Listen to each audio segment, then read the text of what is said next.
From LPM, Louisville Public Media. In honor of Military Appreciation Month, Verizon thought of a lot of different ways we could show our appreciation, like rolling out the red carpet, giving you your own personal marching band, or throwing a bumping shindig. At Verizon, we're doing all that in the form of special military offers.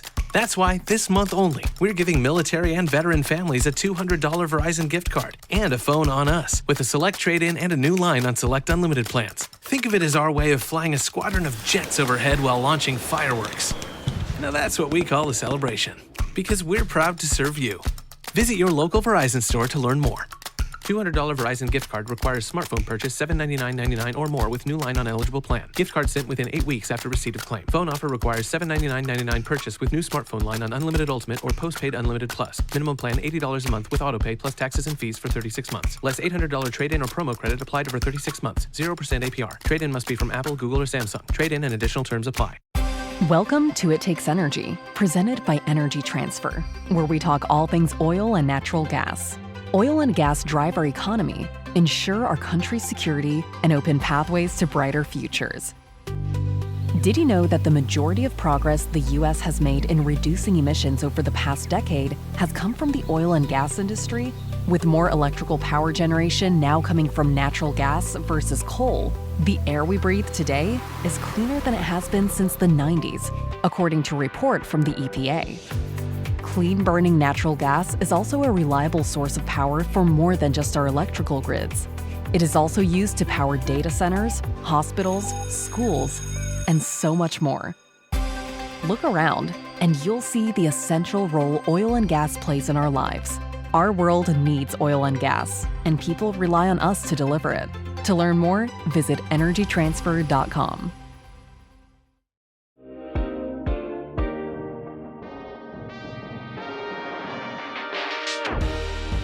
Welcome to On Track. I'm Aisha Jaffer. Earlier today, the U.S. Department of Justice announced its decision to dismiss proposed consent decrees with the Louisville Metro Police Department and the Minneapolis Police Department. These agreements, initiated under the Biden administration, aim to implement systemic reforms following investigations into patterns of harmful and discriminatory policing practices. The DOJ's move has sparked discussions about federal oversight, local control, and the future of police reform in Louisville. To help us unpack this development, we're joined by two guests from the LPM newsroom, Jake Ryan, managing editor of LPM's Kentucky Center for Investigative Reporting, and LPM's assistant news director, Amina Elahi. Amina, Jake, thanks for being here on Track. Thank you. Yeah, thanks. Jake, can you tell us what exactly is a consent decree in the context of police reform? So the consent decree is basically a court-ordered agreement between a local government and the federal government that would guide police reform over a set period of time. And in Louisville, we were getting close to entering into the consent decree here until today's news, where the federal government decided not to pursue it. And Amina, can you walk us through what led to the proposed consent decree between the DOJ and LMPD? Yeah, it was a long road, going all the way back to 5 years ago. The police killing of Breonna Taylor really sparked a summer of mass protests that really got the attention of not just local officials in Louisville, but really the world. And that drew attention to many of the issues that community members had been talking about, that they had experienced in interacting with police over the course of many years. It just drew a level of scrutiny that had not been implemented here before. And, that was during Trump's first administration. When Joe Biden took office the following year, his Department of Justice initiated an investigation into the Louisville Metro Police Department. That investigation took 2 years, and subsequently they released a report that just laid out their case for the fact that the Louisville Metro Police Department has a pattern or practice of discriminatory policing, unnecessary use of force, and other issues that they felt needed a sort of stronger level of reform than the city had been pursuing at that point.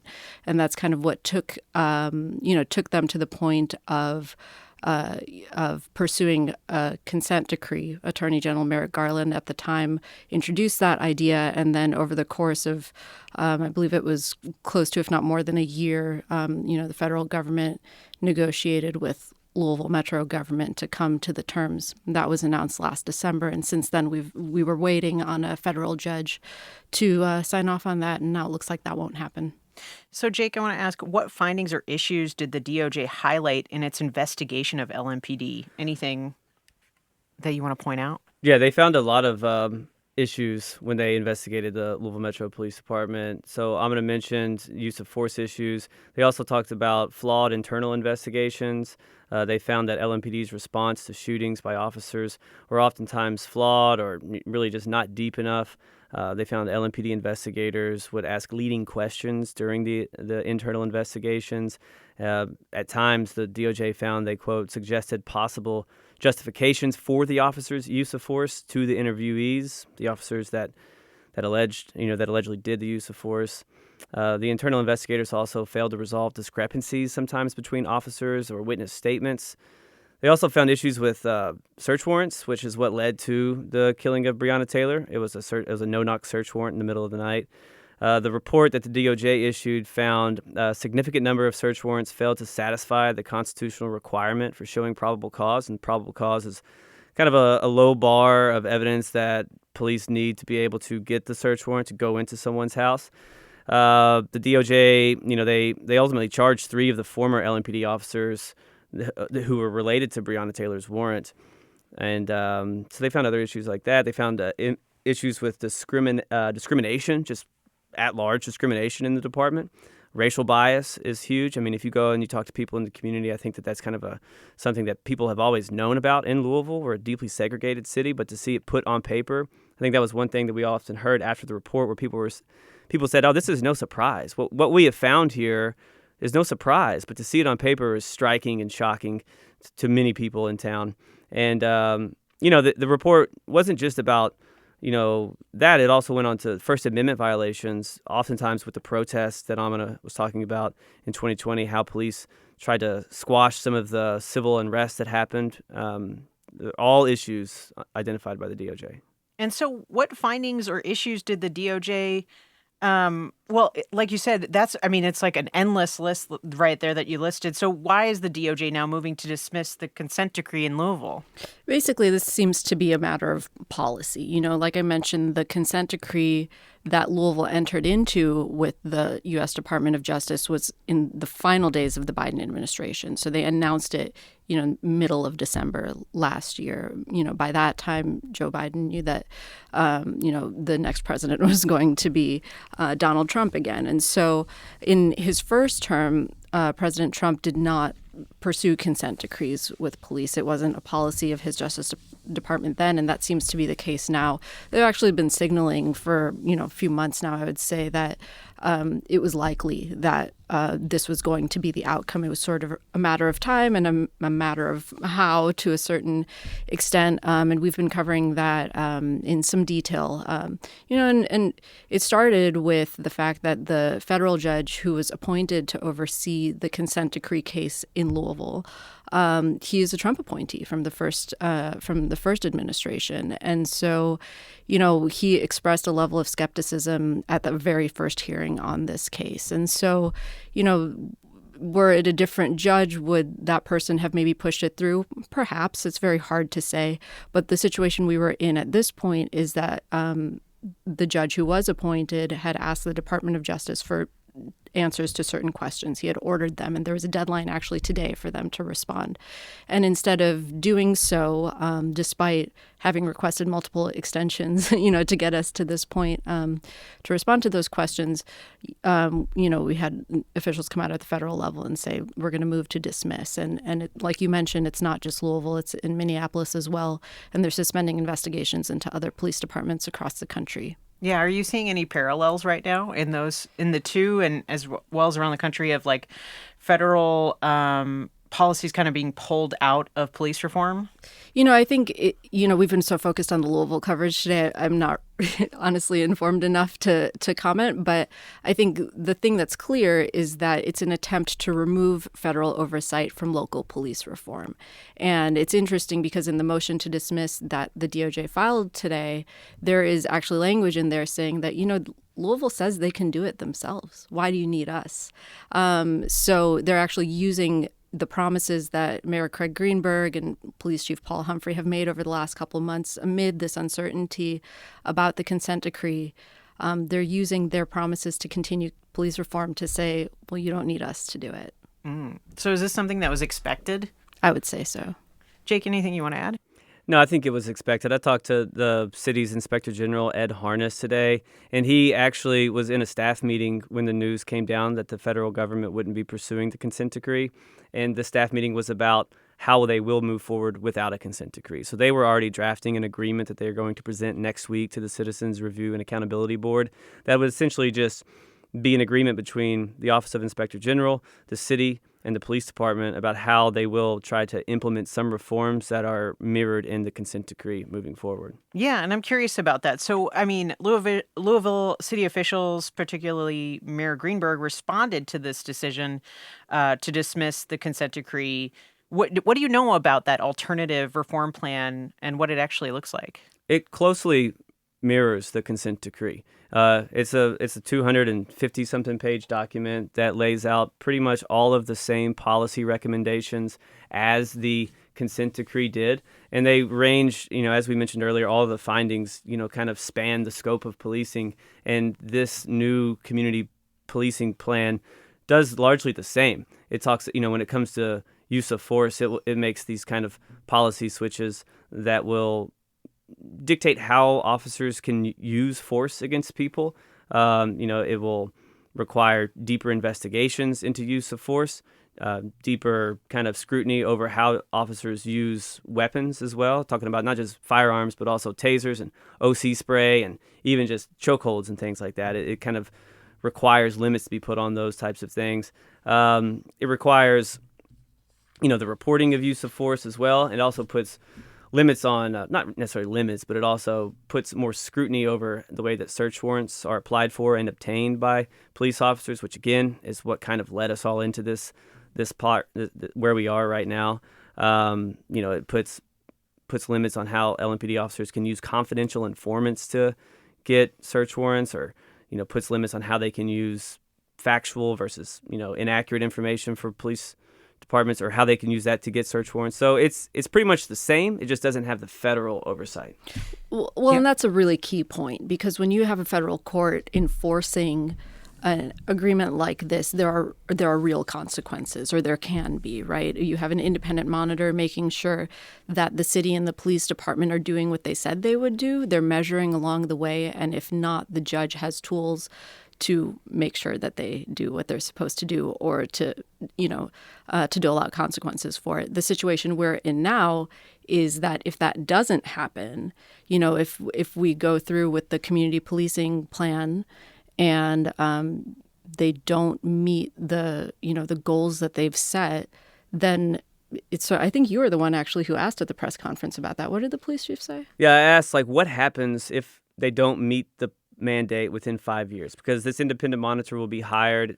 The first kind of contract is a 5-year contract. So ideally they would do all these things within 5 years. If they don't hit that, there is a dispute resolution protocol in which they can say, hey, we don't think you hit this. Well, yeah, we did hit this. And they kind of, mediate it out that way. But Police Chief Paul Humphrey, he said it plainly. He said, if we don't hit it, then I'll be fired. When you ask about the accountability mechanisms, if we fail, I'll get fired. That's how this works. I'm an appointed employee, so I'll lose my job. So it's personally important to me for that reason that I don't fail. And the thing is that every officer on LMPD wants to do a really, really good job. Nobody signed up for this job or any other job, including in your profession, to do a bad job. We are all open to improvement. We are all open to recommendations. We are all open to learning how to improve every single day. So there are real consequences if we fail. We don't build community trust. We don't keep this community safer, and he'll fire me. So you have my promise personally that I'll do everything that I can to make sure that this works. He's saying the buck stops with him. But I talked to some Metro Council members who say that sounds good, right? That the police chief should be held accountable, but he should be holding officers accountable in the interim leading up to that. He shouldn't be the first person to be fired. He should be getting rid of the bad actors now who are doing the things that are putting us as a city in the position that we are. So it's interesting too, though. You talked about a monitor, and from what I understand, that there's a thought to hire an independent one. I mean, how much power, if we're talking about accountability, how much power will that role actually carry without the consent decree? Even though we've got this mirror of this word for word, and we're kind of talking about federal versus city and local, how far does that go? Well, I think that's still to be seen. I think largely. I mean, there's some, clear parameters within this agreement, dates in which reports have to be filed and data has to be examined. But what happens when they don't meet those benchmarks? How will those disputes be kind of hashed out? I think we just have to wait and see how it goes, and wait and see who they hire too as this independent monitor. Right. Yeah, and wait and see how much we as members of the public can learn from that person. I mean, Jake, you just mentioned to me before we came down here that there may be some limitations in terms of what records are going to be made public, just as a small example. That kind of thing feeds into accountability, and the whole point of this process is to hold the police department accountable. So we have a lot of questions about that still. So with you two being this being breaking news and just being on top of it, what have you heard or what have you seen community members and local advocates reaction to this new decision from the DOJ? Well, I think just briefly, it seems that no one is surprised, and I think that's kind of the overarching sentiment here, and that's because, like we mentioned, this is something that has sort of been hinted at over the past couple of months. Even the fact that it took so long to negotiate the consent decree and get to the point of entering the agreement in late 2024, I think people's hopes were sort of tempered, in the sense that there was always the chance that it was going to fall through. Yeah, I talked with council members after the press conference today with Mayor Greenberg and the police chief, and they said the same thing. They're not surprised. One, J.P. Liniger from District 6, kind of in Old Louisville, he said that he was disappointed that it took so long to get into the consent decree. Had the city have not taken up to the very end of last December to enter into the consent decree, maybe we would have had the ball rolling already. It would have been harder to pull out, at this point. But all of the people that I talked with expressed some, goodwill towards the mayor for doing this because the federal government essentially gave them a backdoor to get out of it. They didn't have to do this, but they did. And so now it's a time that we can really dig in and see if they actually do what they say they'll do. And I also talked with some people who said it's a good thing that the federal government got out of it because of the current administration. Maybe they wouldn't be as adamant about enforcing the consent decree as a local independent monitor could be. So are there concerns, though, now that we're talking about this, are there concerns that police reform efforts might stall without that federal oversight? Well, if you talk to city leaders, they'll say we've been working on it for a while already. Very soon after, not immediately after Breonna Taylor was killed, but after it started to gain attention, very quickly at that time, a lot of changes were made. Metro Council banned no-knock warrants within a couple months. And, that's just kind of one example that jumps to mind. There have been other policy changes, reporting changes and that sort of thing. Previous Mayor Greg Fisher had hired a third-party firm to sort of audit the police department, and it found a lot of issues that sort of seemed to preview what we later saw again in the DOJ report, particularly relating to LMPD's relationship with Black residents of Louisville and sort of perhaps even the lack of relationship there and the mistrust between those two parties. And so, Greg Fisher said this, Mayor Craig Greenberg has said this, all the 6 police chiefs we've had in the last 5 years have said, we're working on it, we're trying. So, since that has been the case, I believe that will probably continue. The question is, how expansive it will be, what level of commitment will there be over time? And, we're electing a mayor next year. If it's not Craig Greenberg, what will that look like, if it's a new mayor? So there's a lot that this plan leaves open to, I don't know, abandoning, I guess, is kind of a harsh way to say it. We'll be back with more in a moment. You're on track with Louisville Public Media. In honor of Military Appreciation Month, Verizon thought of a lot of different ways we could show our appreciation, like rolling out the red carpet, giving you your own personal marching band, or throwing a bumping shindig. At Verizon, we're doing all that in the form of special military offers. That's why, this month only, we're giving military and veteran families a $200 Verizon gift card and a phone on us with a select trade-in and a new line on select unlimited plans. Think of it as our way of flying a squadron of jets overhead while launching fireworks. Now that's what we call a celebration, because we're proud to serve you. Visit your local Verizon store to learn more. $200 Verizon gift card requires smartphone purchase $799.99 or more with new line on eligible plan. Gift card sent within 8 weeks after receipt of claim. Phone offer requires $799.99 purchase with new smartphone line on Unlimited Ultimate or Postpaid Unlimited Plus. Minimum plan $80 a month with autopay plus taxes and fees for 36 months. Less $800 trade-in or promo credit applied over 36 months. 0% APR. Trade-in must be from Apple, Google, or Samsung. Trade-in and additional terms apply. Welcome to It Takes Energy, presented by Energy Transfer, where we talk all things oil and natural gas. Oil and gas drive our economy, ensure our country's security, and open pathways to brighter futures. Did you know that the majority of progress the U.S. has made in reducing emissions over the past decade has come from the oil and gas industry? With more electrical power generation now coming from natural gas versus coal, the air we breathe today is cleaner than it has been since the 90s, according to a report from the EPA. Clean-burning natural gas is also a reliable source of power for more than just our electrical grids. It is also used to power data centers, hospitals, schools, and so much more. Look around, and you'll see the essential role oil and gas plays in our lives. Our world needs oil and gas, and people rely on us to deliver it. To learn more, visit energytransfer.com.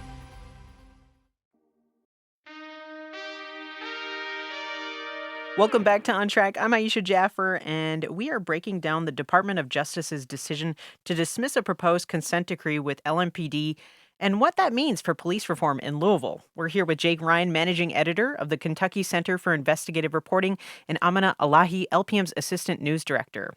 So what is kind of in the air with our council members here in Kentucky? So, as we talked earlier, the council members, there were 3 council members at today's press conference, and each one of them, as we said, they weren't surprised at the news, a little disappointed, and eager to see how the mayor and the police chief and this soon-to-be-hired independent monitor kind of make all this happen. On the other side of the aisle, the Republicans on Metro Council, they issued a statement today saying that they were pleased with the news today. They say that any type of reform is best done locally.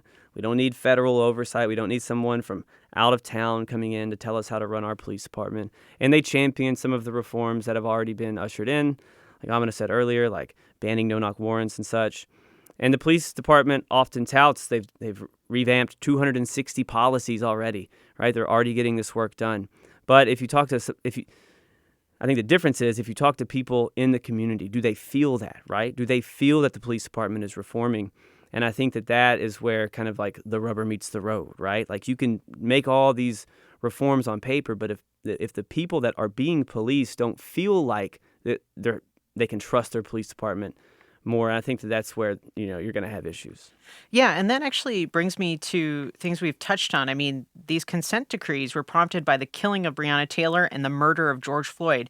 I mean, how should we interpret the DOJ's decision to dismiss them now, especially in terms of accountability and systemic reform? Well, it's tough because, those things mean different things to different people. Like Jake just said, there are certain, groups and people who feel like, yeah, that was wrong. That shouldn't have happened. But this isn't how we fix it. Federal oversight is not the answer. It's expensive. It's bulky. There's red tape, all of that. On the other hand, there are other people, particularly people who have had negative experiences with Louisville police, and especially Black Louisvillians who feel, the consent decree was maybe not even enough, And so I think there is a matter of perspective there in who feels a differing level of urgency, perhaps, and a lack of trust in the people who are already in the mix to repair what's broken. I think, from conversations I've had and, coverage we've done, it does seem like this idea of someone else coming in to make sure the job gets done, it offered a level of sort of, optimism that a larger scale of reform, not just like Jake said, like 260 individual reforms, not just that, but an actual like reshaping of the police department might be possible. And so I imagine there's some level of concern that might not happen anymore. This is also a result of civil rights investigation into these issues. So, I mean, how do we, if we're looking at these dismissal of these concerns in a way, I mean, what does that say about whether civil rights protections are being deprioritized or not at the federal level? I think that's tough to say. I think we're local reporters. We report on Louisville, the surrounding area. I think that we've seen with this federal administration in right now, the way that they've scaled back not just civil rights investigations into police departments, but also into other areas of our world. Like, I think the mayor said today when he was asked, what does this say about the politics of today? And he said, we just let that speak for itself and we focus on what we are here to do. So do you think Louisville could see another federal agreement in the future, or is that unlikely right now? Seems like it all depends on who's the president. Right. So what can community members do to make sure they're not just watching this process, but actively shaping it?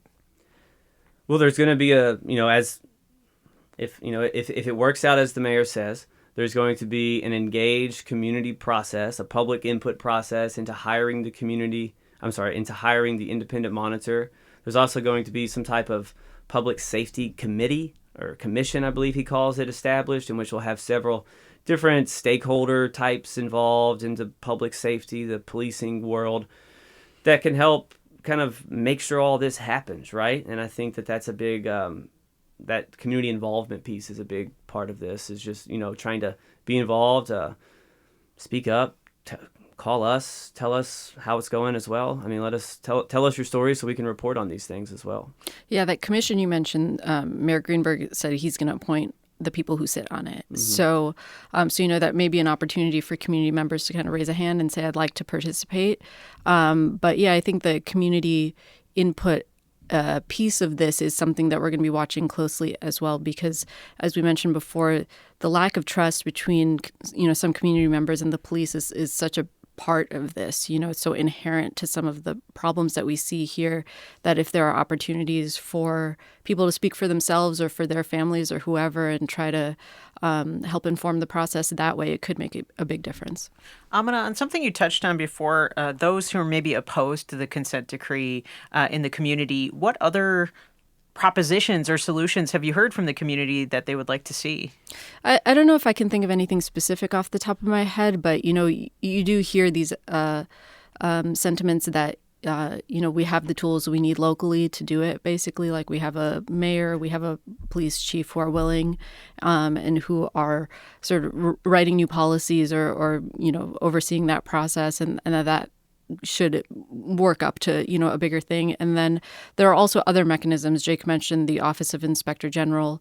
That office is responsible for investigating civilian complaints into police conduct, and that can sometimes result in recommendations and things like that, though we know there has been some challenges over time of, the Inspector General's office sort of getting the materials and interviews and things it needs to actually conduct those investigations. So it's all, as with anything, it's all just a matter of how well the process works, and that would have been the same for a federal consent decree, to be honest. So it's hard to say that would have been the silver bullet, but, again, people had high hopes for it. Yeah, and generally speaking, like what should we understand about the trade-offs between local control and federal oversight when it comes to meaningful police reform or changes, big sweeping changes like this? From where I sit, I think the biggest difference is the enforcement mechanism. So the role of the federal court in making sure that the consent decree is actually enacted as promised is something that we are going to be lacking now with the community plan, or, as the mayor calls it, the community plan. So it may well all still happen, but just that sort of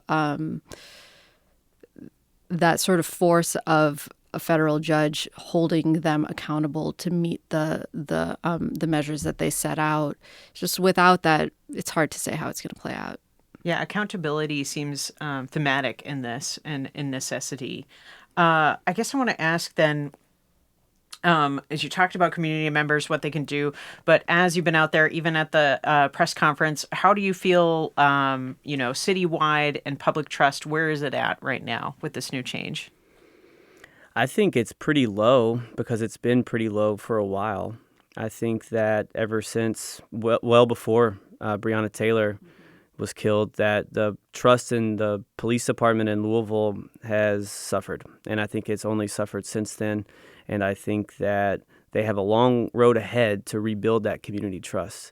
And today they touted lower crime stats, lower shooting stats, changed policies. But again, we go back to what we were saying. It's, do people feel that difference when they get pulled over or when police run up on them in a park? That's what is important. Any final comments you want to share before I let you go? I think it's really interesting to see how people react to this over time. Right now we're all still processing, but there's a lot to learn. And we as reporters are very interested in hearing what people have to say. So I hope they'll reach out and tell us their thoughts. Jake? That's it. We're going to be watching. All right. They're going to be watching out for you. Jake, Amina, thanks so much for sharing what you know today on Track. Thank you. Thanks. Jake Ryan is an award-winning journalist and managing editor of LPM's Kentucky Center for Investigative Reporting, and Amina Elahi is LPM's assistant news director who has been covering Louisville's government and institutions since 2017. On Track is a production of Louisville Public Media. The On Track production team includes Michelle Tyreen Johnson, Alex Biscardi, and Laura Ellis. Our music is by Kojin Toshiro. If you'd like to revisit this episode or explore other community-focused conversations, visit LouisvilleOnTrack.org or find us wherever you get your podcasts. Have feedback or ideas for a future show? Connect with us at 502-814-TALK or ontrack@lpm.org. I'm Aisha Jaffer, and reform starts with transparency. Accountability builds community. Until next time, you're on track with Louisville Public Media. In honor of Military Appreciation Month, Verizon thought of a lot of different ways we could show our appreciation, like rolling out the red carpet, giving you your own personal marching band, or throwing a bumping shindig. At Verizon, we're doing all that in the form of special military offers. That's why, this month only, we're giving military and veteran families a $200 Verizon gift card and a phone on us, with a select trade-in and a new line on select unlimited plans. Think of it as our way of flying a squadron of jets overhead while launching fireworks. Now that's what we call a celebration, because we're proud to serve you. Visit your local Verizon store to learn more. $200 Verizon gift card requires smartphone purchase $799.99 or more with new line on eligible plan. Gift card sent within 8 weeks after receipt of claim. Phone offer requires $799.99 purchase with new smartphone line on Unlimited Ultimate or Postpaid Unlimited Plus. Minimum plan $80 a month with autopay plus taxes and fees for 36 months. Less $800 trade-in or promo credit applied over 36 months. 0% APR. Trade-in must be from Apple, Google, or Samsung. Trade-in and additional terms apply. Welcome to It Takes Energy, presented by Energy Transfer, where we talk all things oil and natural gas. Oil and gas drive our economy, ensure our country's security, and open pathways to brighter futures. Did you know that the majority of progress the U.S. has made in reducing emissions over the past decade has come from the oil and gas industry? With more electrical power generation now coming from natural gas versus coal, the air we breathe today is cleaner than it has been since the 90s, according to a report from the EPA. Clean-burning natural gas is also a reliable source of power for more than just our electrical grids. It is also used to power data centers, hospitals, schools, and so much more. Look around, and you'll see the essential role oil and gas plays in our lives. Our world needs oil and gas, and people rely on us to deliver it. To learn more, visit energytransfer.com.